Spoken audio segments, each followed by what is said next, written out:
Hello friends, ఈరోజు మనం చెప్పుకోబోయే కథ కుందేలు ఉపాయం సింహానికి అపాయం. తెల్లవారక ముందే రామచిలుక చెప్పినట్లు అడవిలో జంతువులన్నీ సమావేశమయ్యాయి. ఉరుములేని పిడుగులా కొత్తగా మన అడవిలోకి వచ్చిన సింహం విచ్చలవిడిగా వేటాడుతోంది. ఇలా అయితే మనమంతా త్వరలో దానికి ఆహారం కావాల్సిందే అంది గుర్రం. ఈ ఆపద నుంచి మీ అందరినీ కాపాడే బాధ్యత నాది. కానీ దీనికి అడవి దున్న మామ సహాయం కావాలి అని పలికింది కుందేలు. అల్లుడు, ఏం చేయమంటావో చెప్పు అంది దున్నపోతు. దాని చెవి దగ్గర ఏదో గుసగుసగా చెప్పింది కుందేలు. అలాగే, ఇప్పుడే వెళ్తున్నా, అక్కడే హాయిగా నిద్రపోతా అని అది వెళ్ళిపోయింది. అప్పుడే నిద్రలేచిన సింహం పెద్దగా గర్జించసాగింది. అదే అదనుగా అక్కడికి వెళ్ళిన కుందేలు, ప్రభు, తమరు దైవం పంపినట్లు మా అడవికి వచ్చారు కనుక నేటి నుంచి మా అడవికి మీరే రాజు. తమరు అనుగ్రహిస్తే నేను తమ మంత్రిగా ఉంటాను, తమకు సమాచారం తెలియజేస్తాను అంది కుందేలు. నా పంటి కిందకు చాలని నువ్వు నాకు సమాచారం ఇస్తావా అంది సింహం. ప్రభు, ముళ్ళు చూడడానికి చిన్నగానే కనిపిస్తుంది, కానీ కంటికి తగిలినా కాలిలో దిగినా అది ఎంతో బాధిస్తుంది. నేను అలాంటి దాన్నే. నా మాట నమ్మితే ఈరోజు తమరికి వారం రోజులకు సరిపడే ఆహారం లభించే మార్గం చూపుతాను. కాకపోతే ఓ చిన్న చిక్కు ఉంది అంది కుందేలు.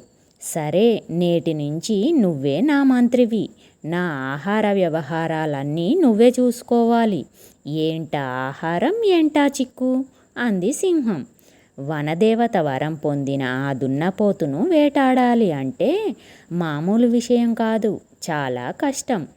అది ఉన్న ప్రదేశంలో ఆకాశాన్ని చూస్తూ లేడిలా గెంతుతూ వెళ్ళి దాన్ని చంపాలి అంది కుందేలు.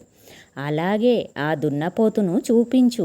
దానిపై దాడి చేసే సమయంలో ఆకాశం చూస్తూ గెంతుతా అని కుందేలును అనుసరించింది సింహం. కొంత దూరం అడవిలో ప్రయాణం చేశాక వాటికి ఓ చెట్టు కింద దున్నపోతు కనిపించింది.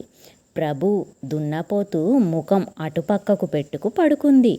ఆకాశం వైపు చూస్తూ తమరు గెంతుతూ వెళ్ళి దున్నపోతుపై దాడి చేయండి అంది కుందేలు. జింకలాగా ఎగిరి దూకుతూ దున్నపోతు సమీపంలోని ఊబిలో దిగబడింది సింహం. దానిలోనికి కూరుకుపోతూ, ఓయ్ కుందేలు, ఏమిటి నన్ను ఇలా ఊబిలో దూకించావు?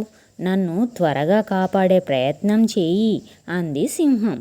మూర్ఖుడా, ఎవరు ఏది చెప్తే అది నమ్మడమేనా? సొంత ఆలోచన చేయకపోతే ప్రమాదం కాదా?